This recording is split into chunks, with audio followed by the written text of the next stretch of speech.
நேயர்கள் அனைவருக்கும் வணக்கம். நான் உங்கள் அன்பு தோழி ஆர்ஜே பிரவீனா. இன்று ஓசை யூடியூப் நிகழ்ச்சியுடன் இணைந்திருக்கின்றோம். காதலின் சின்னம் என்று சொன்னாலே அது தாஜ்மஹால் தான்.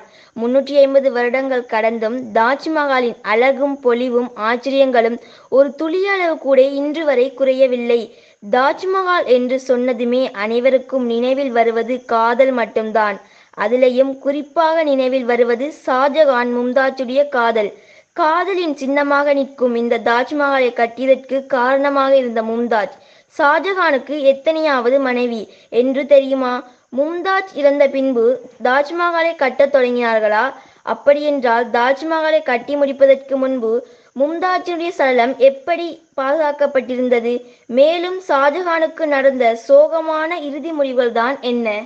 காதலின் சின்னம் என்று சொன்னாலே அது தாஜ்மஹால் தான். 350 வருடங்கள் கடந்தும் தாஜ்மஹாலின் அழகும் பொலிவும் ஆச்சரியங்களும் ஒரு துளியளவு கூட இன்று வரை குறையவில்லை. தாஜ்மஹால் என்று சொன்னதுமே அனைவருக்கும் நினைவில் வருவது காதல் மட்டும்தான். அதிலையும் குறிப்பாக நினைவில் வருவது ஷாஜகான் மும்தாஜுடைய காதல். காதலின் சின்னமாக நிற்கும் இந்த தாஜ்மஹாலை கட்டியதற்கு காரணமாக இருந்த மும்தாஜ் ஷாஜகான். ஆனால் திருமணம் நடக்கவில்லை. காரணம், இடைப்பட்ட காலத்தில் ஷாஜகானுக்கு வேறொரு திருமணமும் நடந்து விடுகின்றது.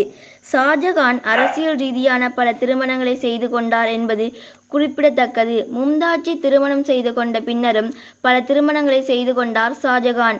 எத்தனை திருமணங்கள் செய்து கொண்டாலும் ஷாஜகான் அவர் உயிருக்கு உயிராக காதலியாகவும் மனைவியாகவும் மும்தாஜை மட்டும்தான் நேசித்தார்.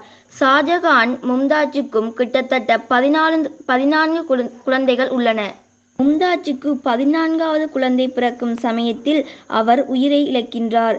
அதற்கு பிறகு ஷாஜகான் மும்தாஜுக்கு தாஜ்மஹால் கட்ட வேண்டும் என்று நினைக்கின்றார். அதன் பிறகு மும்தாஜுக்கு ஆக்ராவில் தாஜ்மஹால் கட்ட வேண்டும் என்று முடிவு எடுக்கின்றார் ஷாஜகான். ஆக்ராவில் இருந்து பல கிலோமீட்டர் தொலைவில் இருக்கும் மும்தாஜின் உடலை எடுத்து ஒரு தங்கப்பெட்டியில் வைத்து ஆக்ராவுக்கு எடுத்துச் செல்கின்றார். எந்த இடத்தில் தாஜ்மஹால் கட்ட வேண்டும் என்று முடிவு எடுத்தார்களோ அந்த இடத்தின் அருகே மும்தாஜின் உடல் இரண்டாவதாக புதைக்கப்படுகின்றது. பிறகுதான் தாஜ்மஹாலை கட்ட தொடங்கினார்கள்.